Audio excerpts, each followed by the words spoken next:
ओम श्री अरविंदाय नमः. ओम श्री माताजी नमः. Vande Mataram. Today we will find out the mother's conversations and guidance about the free will, the divine's will, how to offer our will to the divine, and how the divine takes charge of us, and how we become the wonderful, beautiful, perfect instrument of the divine. As the integral yoga tells us, 3 points: aspiration for the divine, rejection of all bad things, and the most important thing is surrender. Ego must be replaced by the psychic being. So let the divine take its course. So the mother tells us in the book Sunlit Path, through conversation, how to go ahead on the sunlit path. Mother tells us, give everything. The more you give yourself to the divine, the more he is with you, totally, constantly, at every minute, in all your thoughts, all your needs, and there is no aspiration which does not receive an immediate answer, and you have the sense of a complete, constant intimacy, of a total nearness. It is as though you carried, as though the divine were all the time with you. You walk and he walks with you. You sleep and he sleeps with you. You eat and he eats with you. You think and he thinks with you. You love and he is the love you have.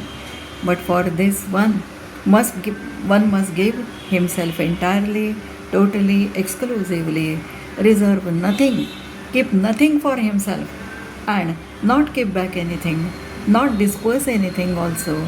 The least little thing in your being which is not given to the divine is a waste.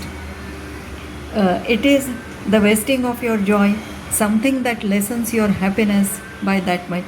And all that you don't give to the divine is as though you were holding it in the way of the possibility of the divine's giving himself to you. You don't feel him close to yourself.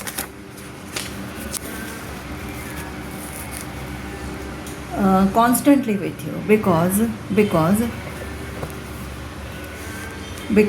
you don't belong to him, because you belong to hundreds of other things and people in your thought, your action, your feelings, impulses. There are millions of things which you do not give him, and that is why you don't feel him always with you, because all these things are so many screens and walls between him and you.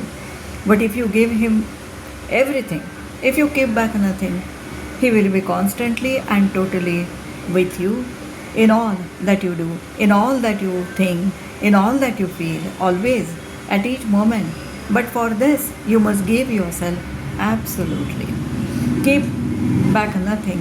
Each little thing that you hold back is a stone you put down to build up a wall between the divine and yourself. Now the mother tells us about making the gift of your will. How to surrender. Mother used to chant the prayers always. I am thine for eternity. What thou willest, O Lord, what thou willest. So now we will find out her conversation in the book Sunlit Path. You can at every moment make the gift of your will in an aspiration, and an aspiration which formulates itself very simply.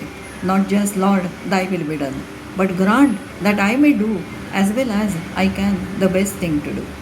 You may not know at every moment what is the best thing to do nor how to do it, but you can place your will at the disposal of the divine to do the best possible, the best thing possible. You will see it, will have marvelous results. Do this with consciousness, sincerity, and perseverance, and your will find yourself getting along with gigantic strides. It is like that, isn't it? One must do things with all the ardor of one's soul and all the strength of one's will. Do at every moment the best possible, the best thing possible. What others do is not your concern. This is something I shall never be able to speak to you often again. Now, how to offer our will to the divine? You have a will and you can offer that will. Take the example of becoming conscious of your nights. If you take the attitude of passive surrender, you would say, when it is the divine will that I shall become conscious, then I shall become conscious. On the other hand, if you offer your will to the divine, you begin to will, you say, I will become conscious of my nights even. You have the will that it should be done. You do not sit down, idle, and wait. The surrender comes in when you take the attitude that says, I give my will to the divine. I intensely want to become conscious of my nights. I have not the knowledge. Let the divine will work it out for me. Your will must continue to act steadily, not in the way of choosing a particular action or demanding a particular object, but an ardent aspiration concentrated upon the end to be achieved. This is the first step. Now, the divine will is unmistakable. How are we to know? You will ask, when it is the divine will that makes us act. The divine will is not difficult to recognize, it is unmistakable. You can know without being very far on the path. Only you must listen to its voice, the small voice that is here in the heart. Once you are accustomed to listen, if you do anything that is contrary to the divine will, you feel an uneasiness. If you persist on the wrong track, you get very much disturbed. If, however, you give some material excuse as the cause of your uneasiness and proceed on your way, you gradually lose the faculty of perceptions, and finally you may go on doing all things of wrong and feel no uneasiness. But when once you feel the least disturbance, you stop and ask of your inner self, what is the cause of this? Then you do get the real answer and the whole thing becomes quite clear. Do not try to give a material excuse when you feel a little depression or a slight uneasiness. When you stop and look about for the reason, be absolutely straight and sincere. At first, your mind will construct a very plausible and beautiful explanation. Do not accept it, but look beyond and ask, what is it that is behind this moment? Why am I doing this? Finally, you will discover, hidden in a corner, the little ripple, a slight wrong turn or twist in your attitude that is causing the trouble or the disturbance. Now, how do we keep the divine will? Keeping the divine will always. The Mother guides us. There are 4 conditions for knowing the divine will. The first essential condition, an absolute sincerity. Second, to overcome desires and preferences. Third, to silence the mind and listen to the mind. And fourth, to obey immediately when you receive the order. If you persist, you will perceive the divine will more and more clearly. But even before you know what it is, you can make an offering of your will and you will see that all circumstances will be so arranged so as to make you do the right thing. But you must not be like that persons I knew who used to say, I always see the divine will in others. That can land you anywhere. There is nothing more dangerous, for if you think you see the divine will in others, you are sure to do their will, not the divine will. There too we can say that not one among many human beings acts in accord with the divine will. You know the story of the irritable elephant, his mahout, and the man who would not make way for the elephant. Standing in the middle of the road, the man said to the mahout, the divine will is in me and the divine will wants me not to move. The driver, a man of some wit, answered, but the divine will in the elephant wants you to move.